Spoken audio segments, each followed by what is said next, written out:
welcome back to Mexicali Fishkeeper. Hey, today we got a little bit of something of a different video that I normally put out. I don't know if you all know who Berto Garcia is, also known as Garcia Aquatics. Well, he's one of my YouTube friends that I have, and I guess we were both together on a chat with Aqua Funk. And we were kind of going back and forth, talking a little trash about who could actually scape a tank better. So today's video is me stepping up to the challenge from Berto Garcia today. He seems to think that he is better at this than I am. I don't know how good you can be when you buy all your decorations at the 99-cent store, but you know, to each their own. So I'm just gonna do what I do, and I'm sure it's gonna be much superior than what Berto could have ever put together. Knowing him, he's probably gonna use some Hardscape and some plastic plants, because I don't think he has any skills, but he seems to think that he could take me on. So we'll see. So come along with me and we'll do this. We'll put this tank together. I guess the tank size that we decided to go with is 20 gallon long. I've got a couple that are empty right now, kind of like about right here where I have my quarantine tank, where currently I have the Angels.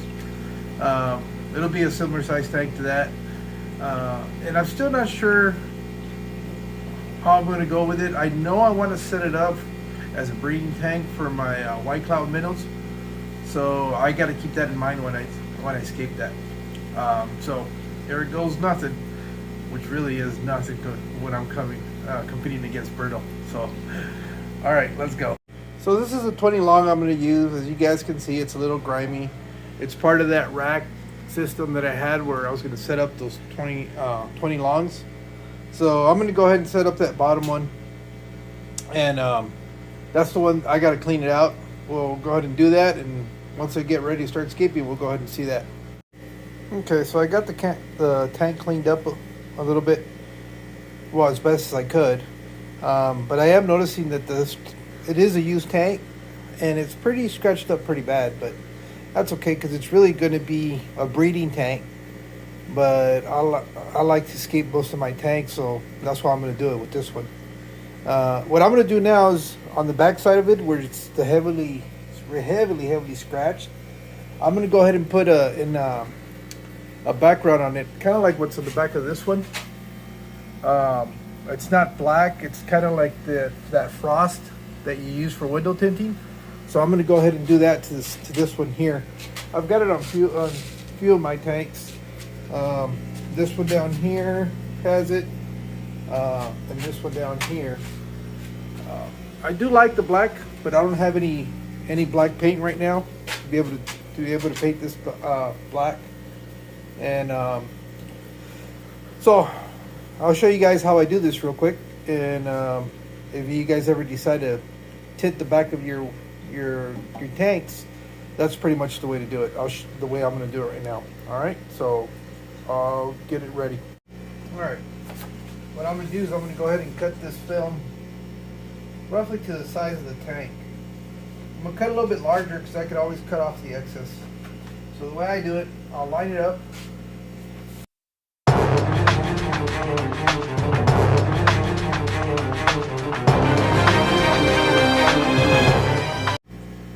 Okay, the next thing you want to do is you want to be able to have a little solution of soapy water. What I like to do is I'll get the back side of this all wet.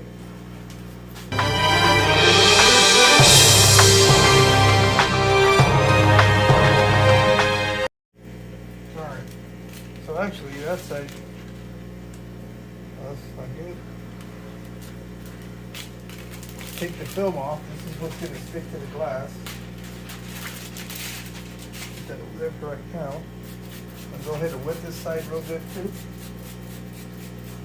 So this is the surface that's going to adhere to the glass panel. You want to make sure you get it nice and soaked. Now the reason why I did the other side And then also this side, if you notice, the paper was curling up, and by me wetting that other side, it allowed me to lay it a little bit straighter. Now what I'm going to do is I'm going to flip this over, and it should be a lot easier to install, but I got to make sure that I have enough of the soap solution on there. So we just turn it around. We'll find our straight edge, and then we'll start squeezing all that water out. I just use a card, then I'll start working from the middle out.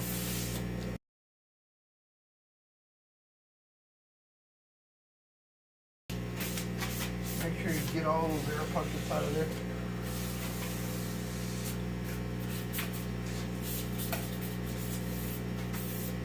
Alright, so now what I want to do is I want to trim that excess off.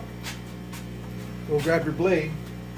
And the easiest way for me that I found is I'm going to line this up as close as I can to the bottom of that trim.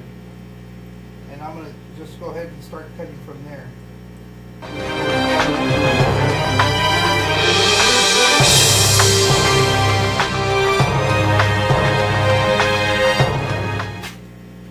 I'll let this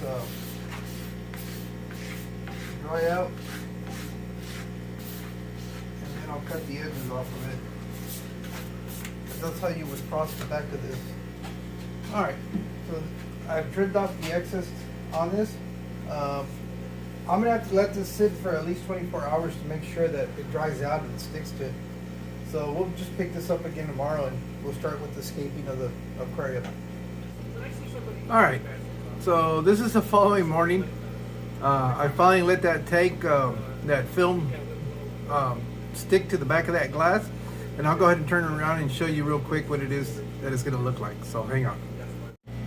Oh yeah, by the way, this is what I do when I'm working in my fish room. That's Rico the man. Well, anyways, here's the tank. The film's already on there. And I'm going to go ahead and start adding my substrate. And then I'll do my hardscape. And what I'm using for substrate, this is what I had on my outdoor pond. It's basically a combination of sand and potting soil, but when I broke down the pond, I mixed it all together. So this is going to be my nutrient substrate. I'm not going to use a lot of this because it's real nutrient rich, and I don't want to be fighting algae. So I'll probably just do about a half-inch layer on the bottom of this substrate, and then cap it off with regular sand. I've done that successfully with this tank right here. And it's working out fine. As you can see, the glass doesn't have a whole lot of algae on it. The other thing with this tank is that I'm not going to put a light under it. What's going to light it is going to be the ambient light from the shop lights that I have in the fish room. And I think these are going to be sufficient light because I got them up there. I've got them on the tanks down here. So it illuminates the as you guys can see, this is all the shop lights lighting up all the tanks, and I have them under these tanks. That one's more of a spotlight that I have under that one. So I think from what I can tell and the way it looks like on camera, I think it's sufficient light, especially because I'm going to use some low light plants for this. Here I have my Hardscape, and this is what I'm going to be using. I still have some more in the little tub back there that I can always pick out of. But for right now, I'm going to start with this, and if I need to add more, I will. So let me get going and adding my substrate in there.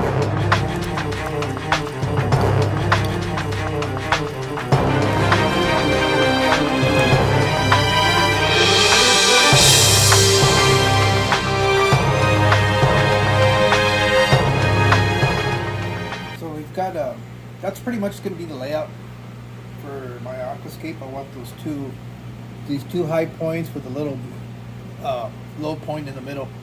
Now what I'm going to do is I'm going to take some full filter sand, and I'm going to go ahead and cap all of this off, and then we'll proceed to start putting on the hardscape. So let's get on with that.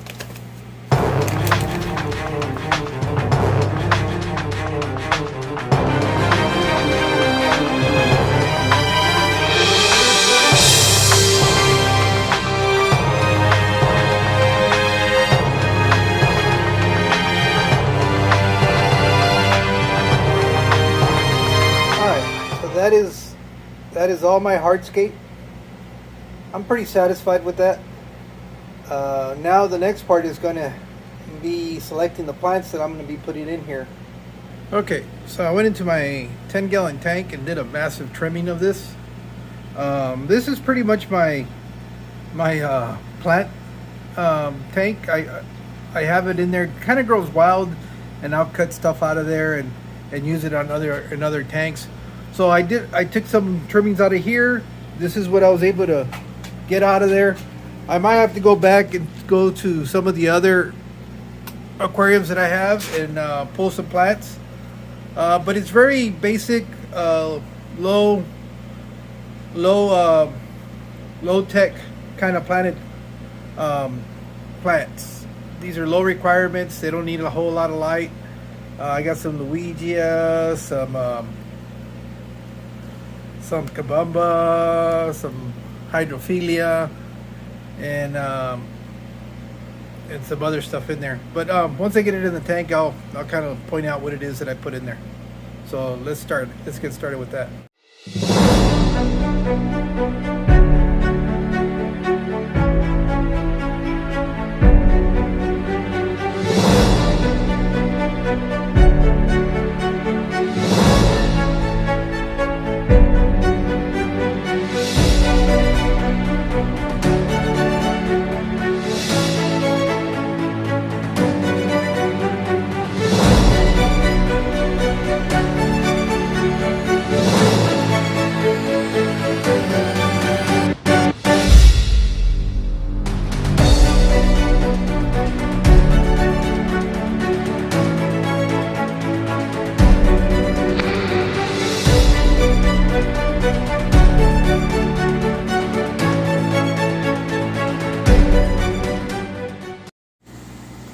Alright, so I've got this filled up with water now.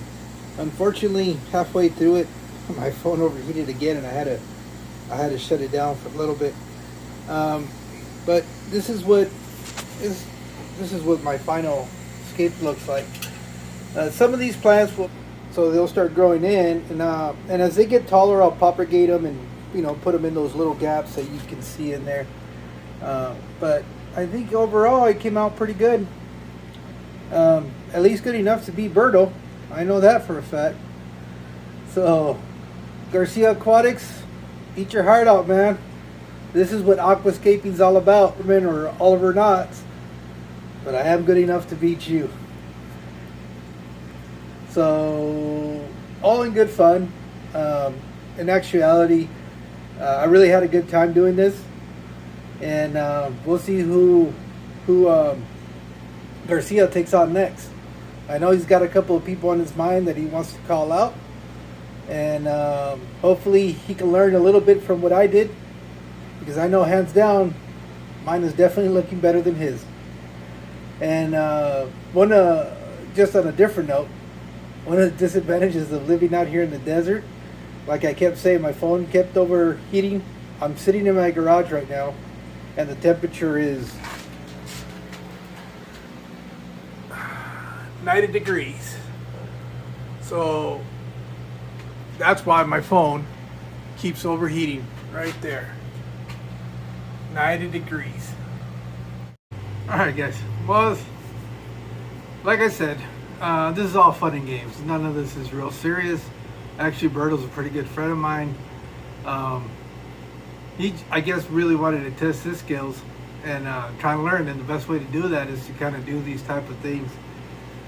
And sometimes the best way to get motivated to do stuff is when you throw down a challenge and see what happens. I still haven't seen his, so I might be surprised by the time our videos come out.